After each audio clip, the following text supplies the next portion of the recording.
ప్రభు ప్రేమించి మరోసారి యొక్క రాత్రికాల సమయంలో ప్రభు వాక్యాన్ని నేర్చుకోవడానికి ప్రభు ఇచ్చినటువంటి గొప్ప వెనుకను బట్టి నేను ఎంతగానో దేవుని చెల్లిస్తున్నాను.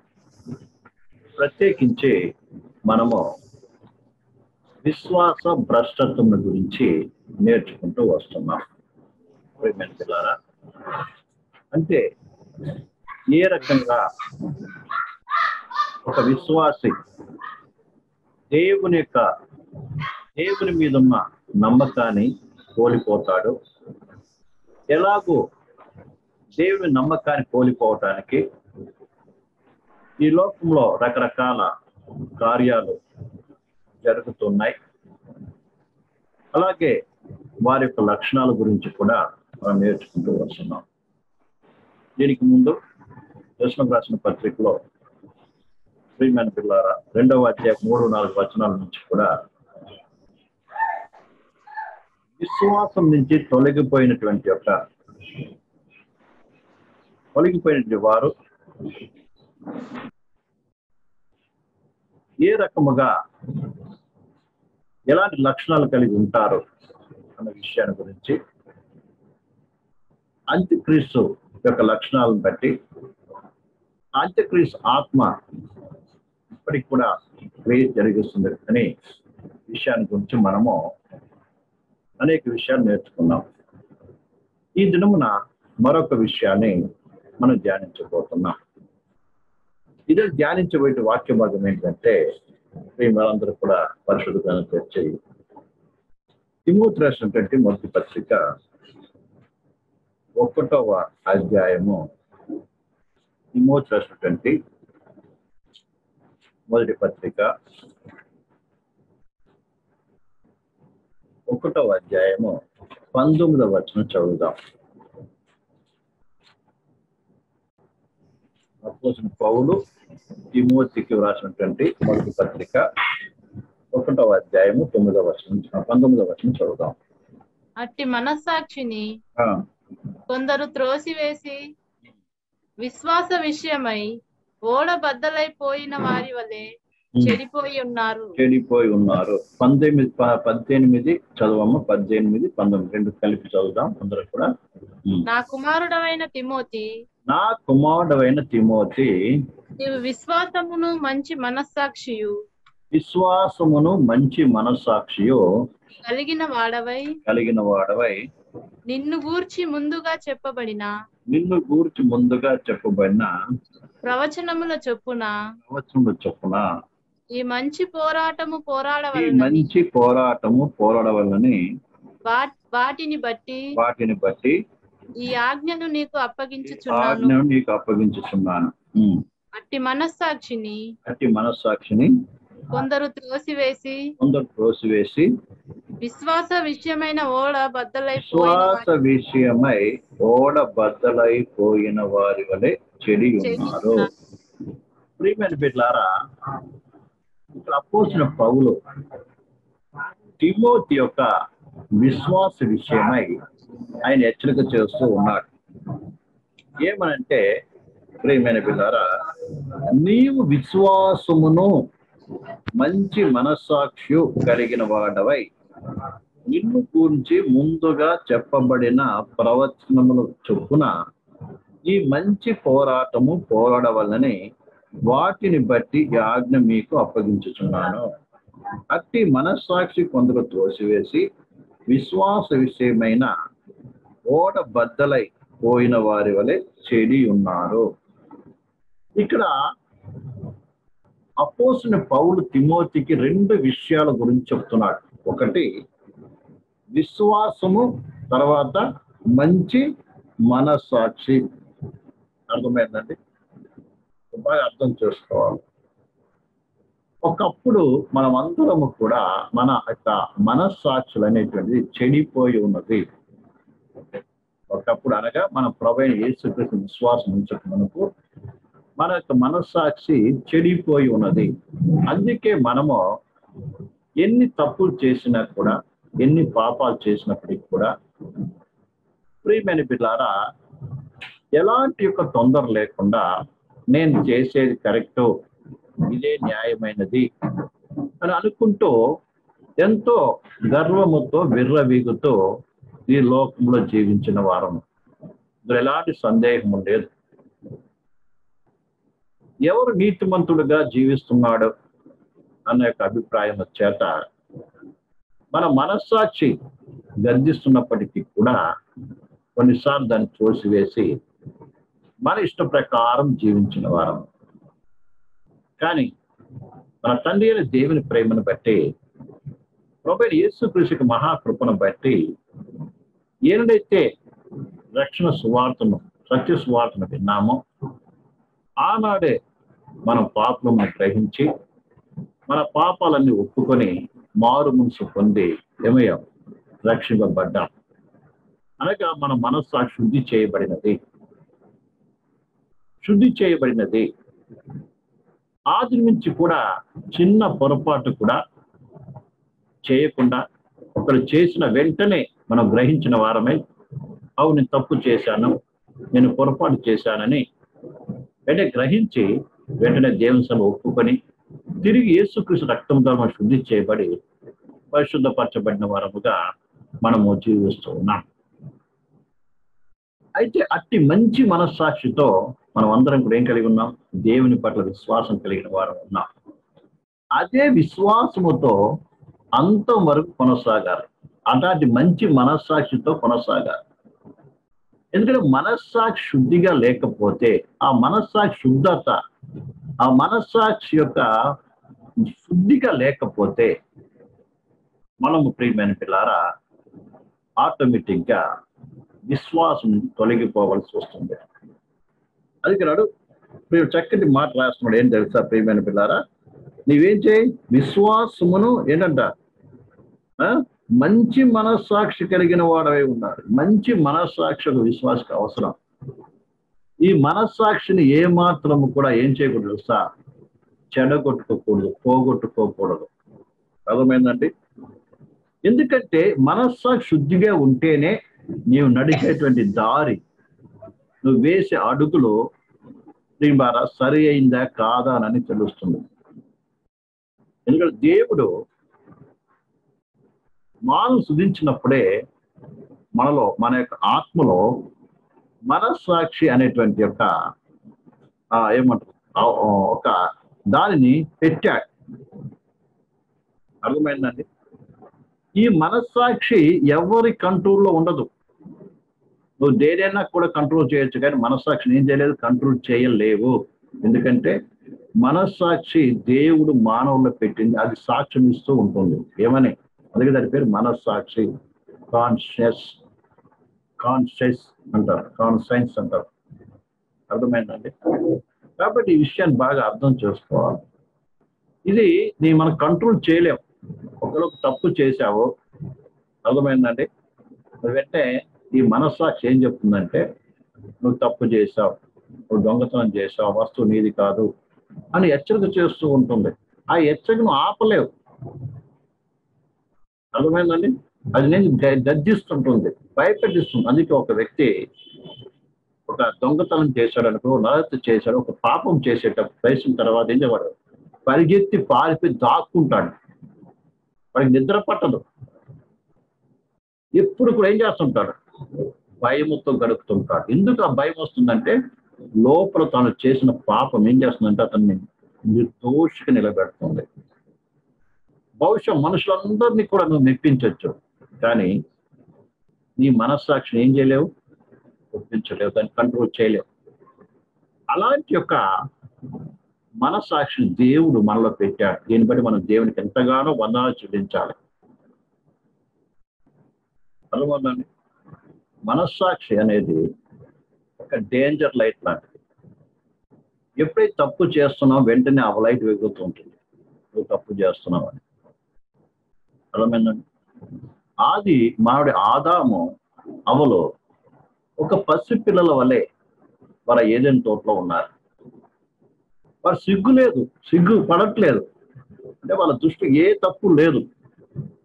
వాళ్ళు దిగంబరులుగా ఉన్నప్పటికీ కూడా ఎలాంటి తప్పుడు ఆలోచనలు కానీ తప్పుడు క్రియలు వారు లేదు. ఎందుకంటే వాళ్ళ మనస్సాక్షి అనేది శుద్ధిగా ఉంది.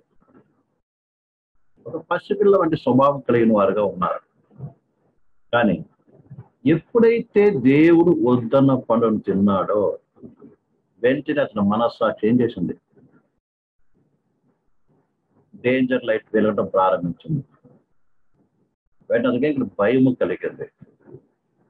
వెంటనే ఆ భయం అతను ఏం తరుముతుంది ఎక్కడికి?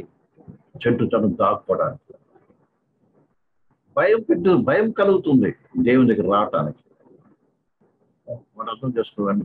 కాబట్టి ఈ దినమున అలాంటి దేవునికి దూరమైన మానవుని తన కుమారుడైన యేసుక్రీస్తు రక్తం ద్వారా ఏం చేశాడంటే మనందరినీ పవిత్రపరిచి తిరిగి దేవుని దగ్గర తీసుకొచ్చాడు.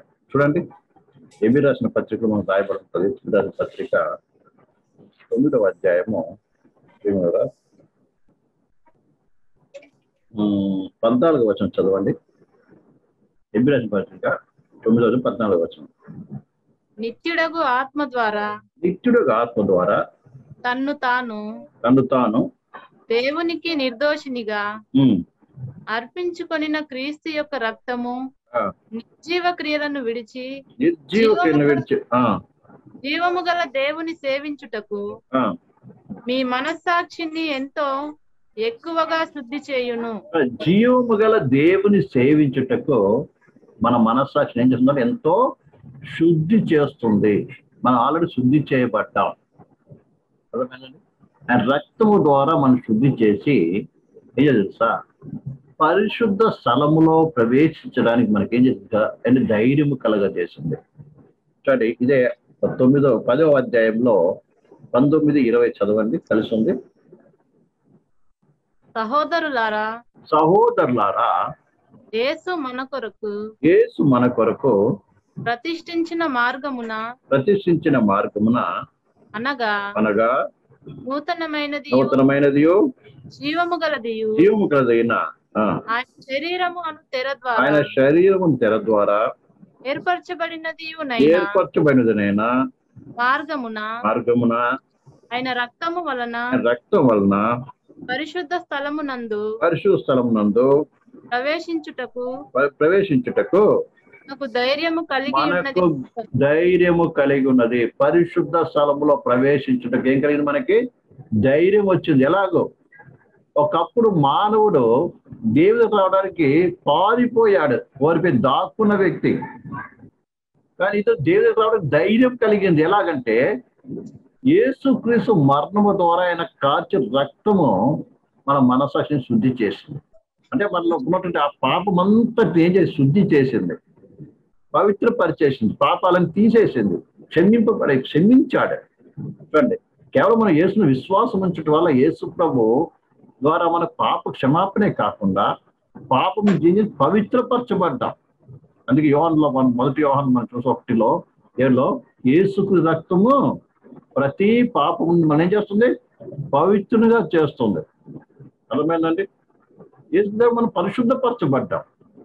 అదే కాకుండా యేసుక్రీస్తు మనని పాపని విడుదల చేసి మన మనస్సాక్షి శుద్ధి చేశాడు.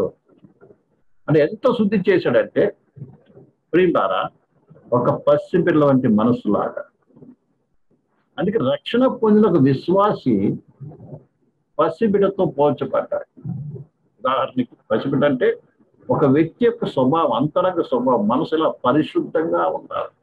పసిబిడ్డని మనసు ఉండాలి. అందుకే ఒక చక్కటి రాయబడింది మత్తయి 18:3 మీరు మార్పు నుండి పసిబిడ్డల వంటి వారైతేనే కానీ మీరేం చేయరు? పరలోక రాజ్యంలో ప్రవేశించజాలరు అని మనం చూస్తాం. మనకి ఎలాంటి మార్పు రావాలి? పసిబిడ్డ మనసు రావాలి.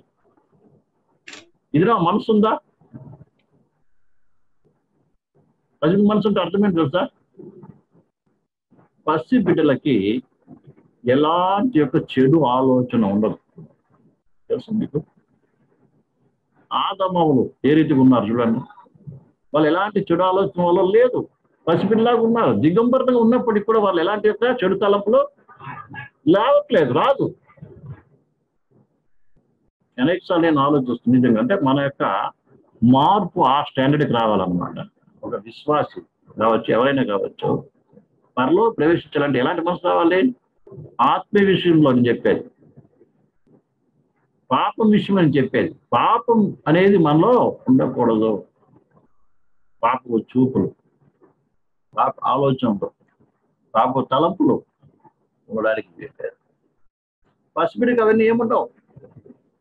అర్థమైందండి? విషయం మనం బాగా అర్థం చేసుకోవాలి.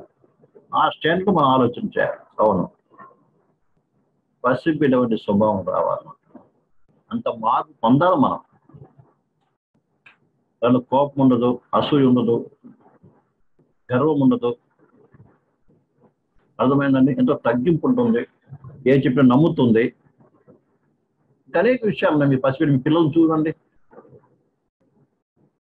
కాబట్టి ఈ విషయం మనం బాగా అర్థం చేసుకోవాలి. అంటే అలాంటి మనస్సాక్షి కలిగిన జీవితం ఇచ్చాడు దేవుడు. కాబట్టి ఏంటంట దేవుడి దగ్గర కింద 22 చదువుతా మనం చదివినట్లయితే, మనస్సాక్షి కల్మషము తోచకుడునట్లు ప్రోక్షింపైన హృదయము గలవారము, నిర్మలమైన ఉతక స్నానము చేసిన శరీరం గలవారై ఉండి, విశ్వాస విషయంలో సంపూర్ణ నిశ్చిత కలిగి యథార్థ హృదయముతో మనం దేవుని దగ్గర దేవుని సన్నిధిన చేరుదము. యథార్థు దేవుని దగ్గర చేరాలంట.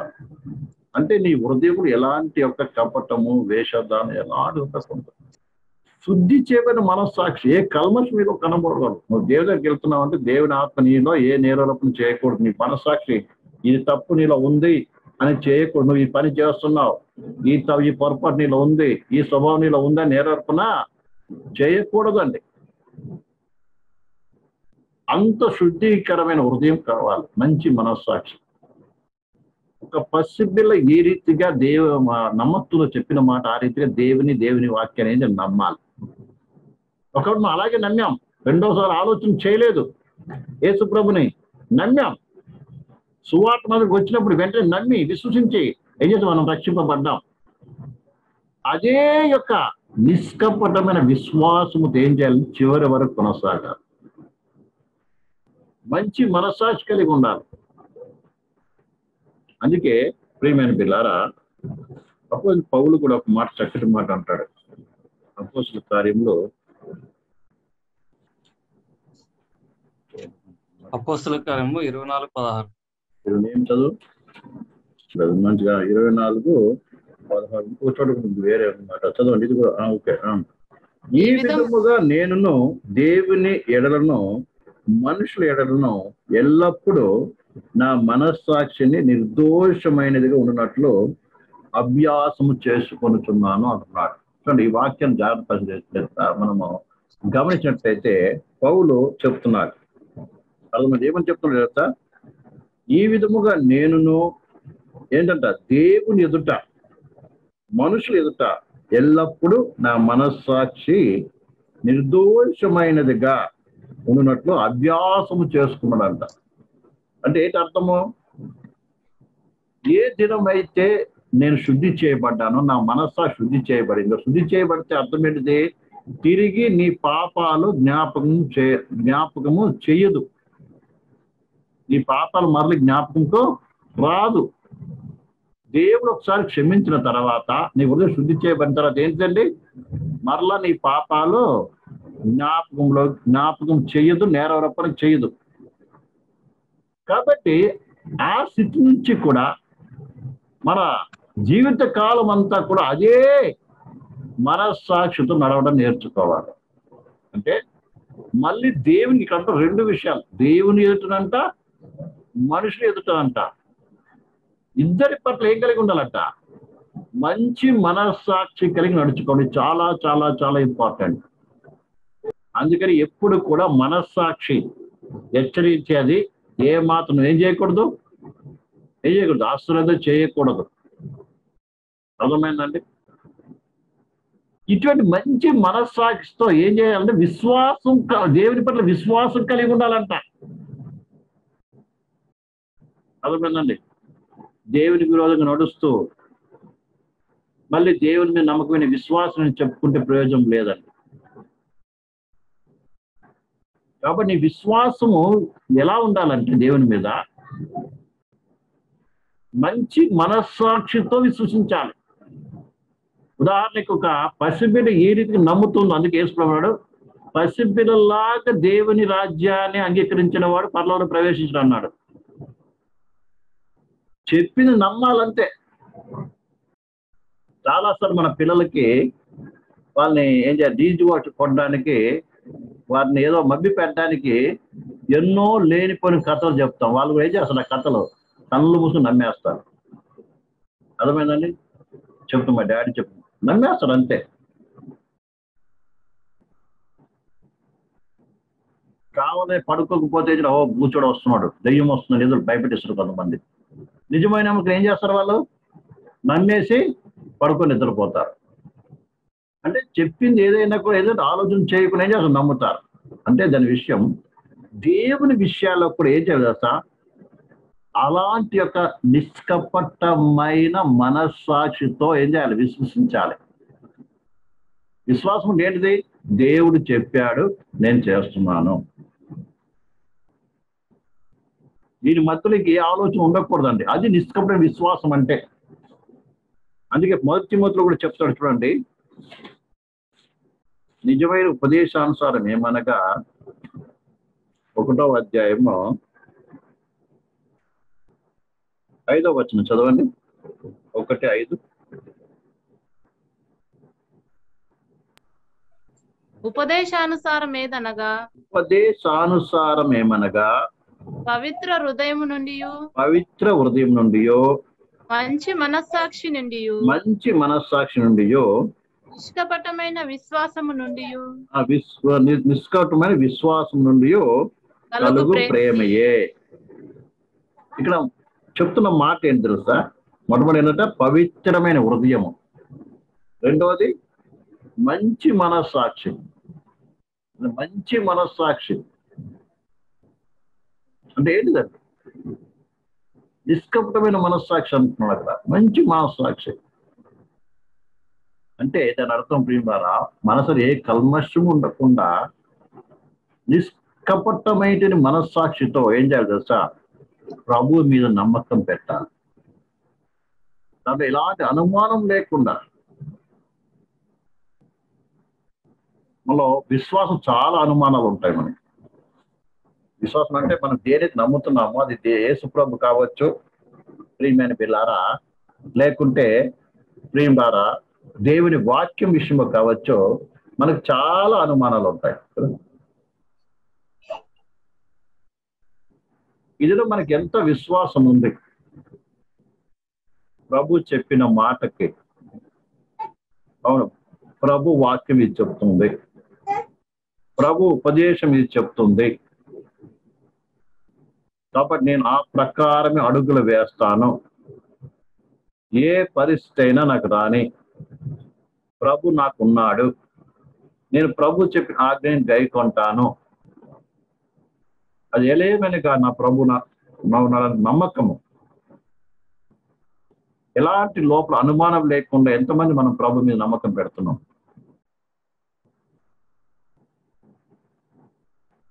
ఎంత విశ్వాసం అండి! అబ్రహాం విశ్వాసం మన ముందు ఉంటుంది. పరిశుద్ధుల వివాహం ఏంటిది? పరిశుద్ధుల యొక్క విశ్వాసము మనం పరీక్షించినప్పుడు వాళ్ళు ఎలాంటి యొక్క ఏం లేదు, మనస్సాక్షులు కల్మషం లేదు. కలవిందా?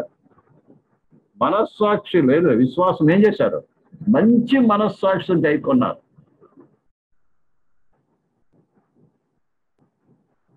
నువ్వు ఏ రకంగా విశ్వాసం వస్తున్నావో నీ మనస్సాక్షిని అడిగి తెలుస్తుంది. నీ యొక్క విశ్వాసం లోపాలు నీ మనస్సాక్షి ఏం చేస్తుంది? నీకు తెలియపరుస్తుంది. అబ్రాహామును దేవుడు పిలిచాడు అంతే, కళ్ళు మూసుకుని బయలుదేరాడు. అది విశ్వాసం అంటే. మోషే విశ్వాసం చూడండి, తాను ఐగుప్తు తీసుకొచ్చిన జనులందరూ కూడా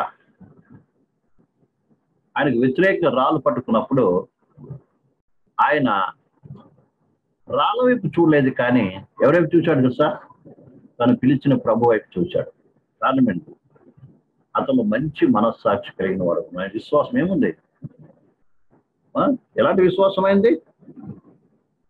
మంచి మనస్సాక్షి కూడిన విశ్వాసం. లోపల ఏమి లేదు, అనుమానం లేదు, ఇక భయం లేదు, ఎలాంటిది లేదు.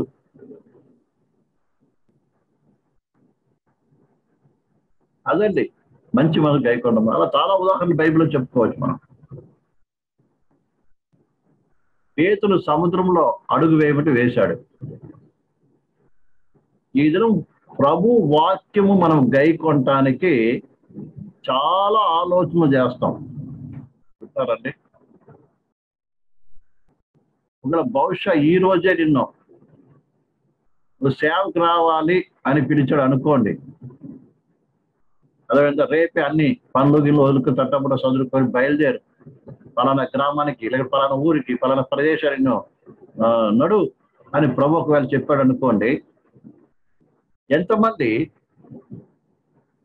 నేనున్నాను ప్రభు అని చెప్పగలరు? మరి అర్థమవుతుంది మీకు అందరికి? చెప్తున్నారా? రండి అని దేవుడు పిలుస్తున్నాడు అనుకోండి, ఎంతో ఇదిగోప్పుడు రెడీగా ఉన్నాను, వస్తాను, ఎంతో చెప్పగలరు?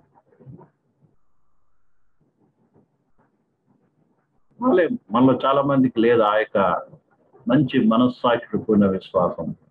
ఎందుకంటే ఎక్కడో మనకేమొస్తుంది, ఏదో కొరత కనబడుతుంది, కనబడుతుంది. ఎన్నో విషయాలు మనలో చింత కలిగి ఉన్నాం, ఎన్నెన్నో మనసులో ఉన్నాయి. కాబట్టి అడుగు వేయలేం.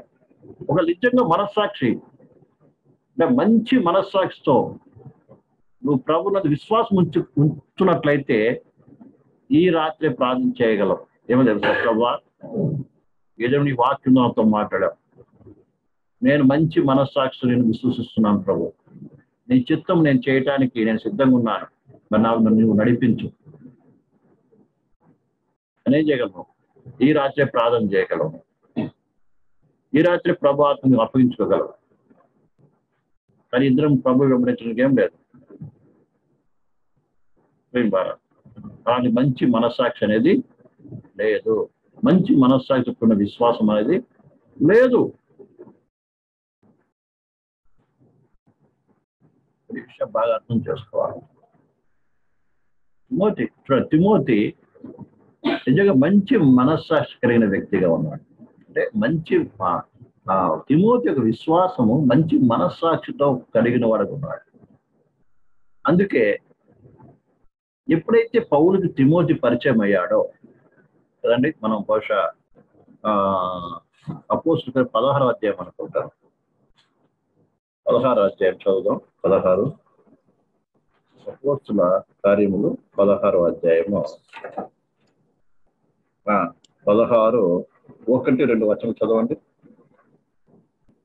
పౌలు దెర్బేకును లుస్త్రాకును వచ్చెను.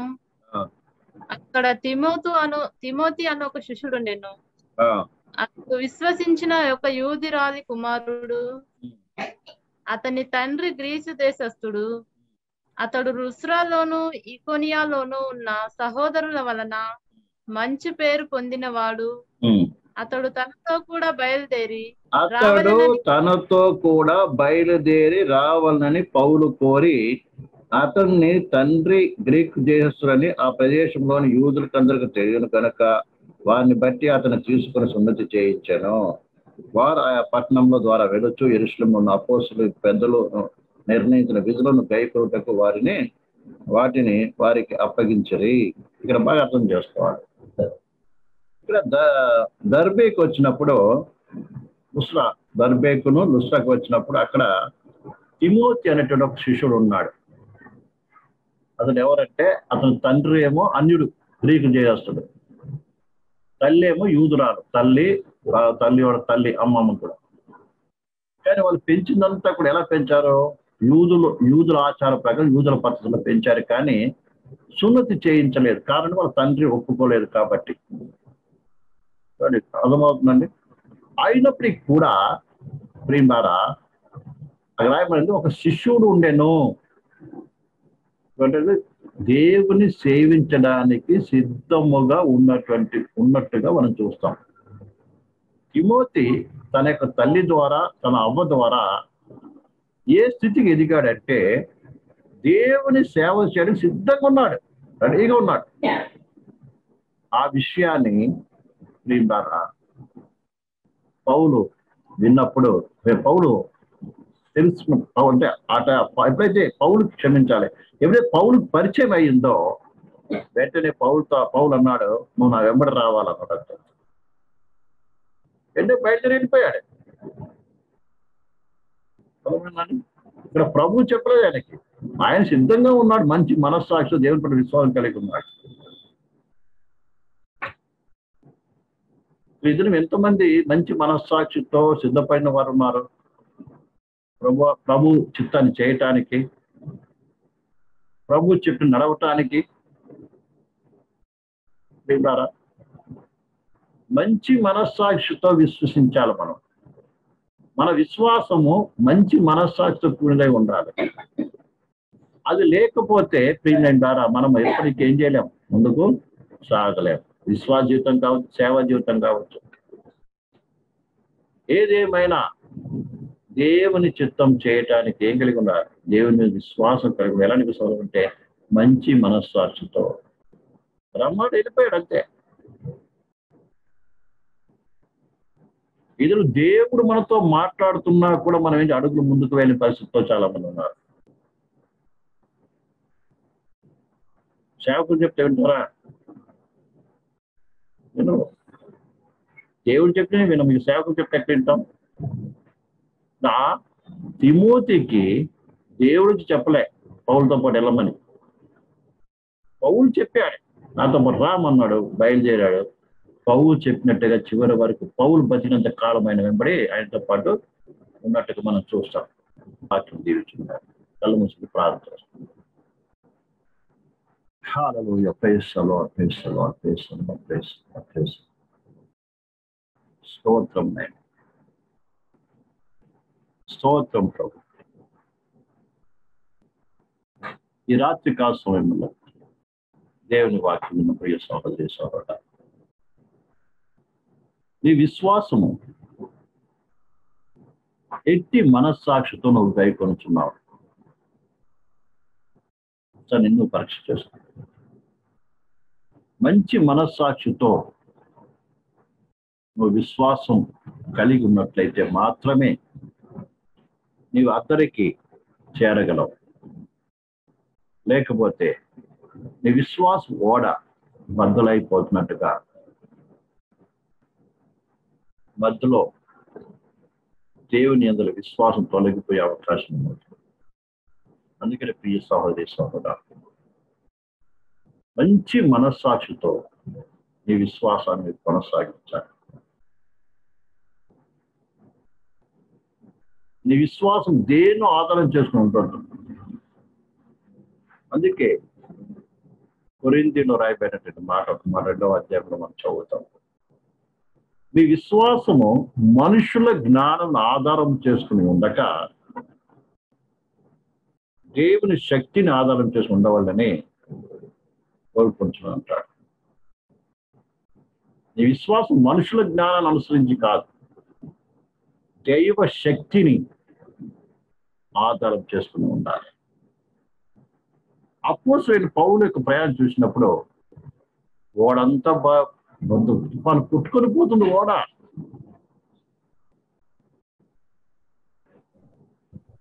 కానీ అందరూ భయపడుతూ ఓడలో సామాన్లన్నీ కిందే చేస్తున్నారు.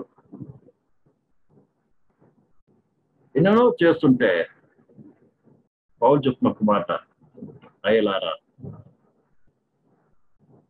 నేను ఏ దేవునికి సేవిస్తున్నానో ఆ దేవుడు నాతో మాట్లాడాడు.